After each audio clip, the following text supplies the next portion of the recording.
you guys doing today? It's Anthony Gangi. Welcome to another episode of Tier Talk. Guys, today we're going to be talking about complacency. Real quick, complacency that can be found in the routine of either being a facility that's inactive or a facility that's hyperactive. And the key word is routine. Complacency is found within the routine. And what I'm going to do is I'm going to read from a passage from an upcoming book I have coming out, hopefully at the beginning of next year, the beginning of 2024. But before I go into the passage, I got two books on the market. Inmate Manipulation Decoded, great book. If you guys haven't gotten it, please get it. It's got a lot of shared experiences, tips, and advice on how to deal with inmate manipulation. This book is found on Amazon. And we also have How to Succeed in Corrections, Lessons Learned While Working in a Prison. Guys, this book has tons of advice, tons of passages, not just from myself, from other people in the profession. And the new book I have that's coming out, also published by Blue 360 Media, will be an add-on to this. Over 40 more tips that can be added to this to make this more full circle. And again, guys, the link to this is also in the description. So I'm going to read this quick passage. It's about complacency. It's going to start off with a quote from Russ Hamilton, and then I'm going to go ahead and then read my thoughts. So the title of this part is Be Wary of Routine Complacency. So Russ's quote is, "The complacency of routine happens across the entire spectrum of patterns and programs in corrections. The normalcy of quiet lulls the senses into thinking every future moment will be equally boring. When chaos becomes our universal constant, we find ourselves inured to the dangers, we cut corners, we fail to act with due alacrity," I'm hoping that's how you say it, Russ, correct me if I'm wrong, "and let our levels of readiness fall, and we accept a lackluster response as normal." Now that comes from Russ Hamilton, retired sergeant, CDCR, and this is my passage that will be in the book. And again, this is about complacency. Complacent behaviors of correctional staff can fall into the routine of both what is emergent and what is safe. So look at the extremes of that. What is emergent and what is safe.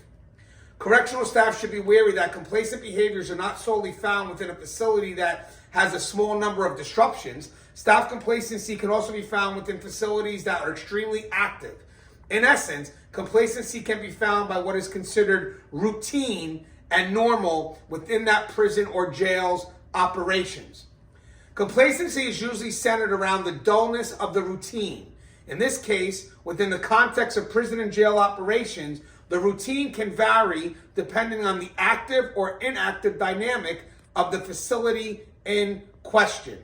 Some facilities have a slower pace, and staff can find themselves complacent within the routine assumption that nothing ever happens here. I know we've heard that, right? Nothing's ever happened here. Or through mental and physical exhaustion, staff complacency can be found within highly active facilities where emergencies have become the norm. So in the latter scenario, staff complacency may be defined as just another day. So think about the extreme, guys. Nothing ever happens here. That definitely can cause levels of complacency because that becomes the norm. Or just another day. So that's on the back end of a highly active facility in which people just, their senses get dulled. It's like we're doing this every day. Either way, correctional staff need to be wary of both extremes in which operations of the prison or jail, however active it may be, become routine. Repetition for a long duration can lead to levels of comfort in which correctional staff may slowly find themselves disengaging from the uniqueness each moment can present. On one side of the extreme, comfort or complacency is found within the perceived safety of the routine inactivity. And on the other side, comfort and complacency is found within the dulling of the senses when emergent codes arise in high frequency and predictability. Remember that, guys. That's where it matters too, because routine is what? Predictable. So at that point here, when you have high levels of predictability, our senses can dull. And next thing you know, hands in pocket, feet up. I know I remember a fellow officer of mine telling me, Gangi, it starts with feet up on the chair and then feet up on the desk. So in essence, staff complacency is centered around the routine of what is considered a normal day within the specific prison or jail in question. Staff should always be mindful that at any moment, at any time, things can be different. And with that in mind, let that phrase guide them into treating each situation with the respect it deserves. And when I say respect, I mean active vigilance. Guys, I'm going to end on this, guys. This is just another day on the high end of the extreme, or nothing ever happens here on the safety side. But in the middle is things could be different. And we have to be mindful of that, because that phrase alone is what's going to keep us vigilant. As always, guys, the show is Tear Talk. If you haven't, please subscribe, interact, engage, comment, hit that bell. Bell's going to notify you every time I post a video. I'm going to keep it a little bit long because my wife's holding the camera. And I see her hands jiggling. All I have to say is one word, babe, and you can let the camera down. Stay safe.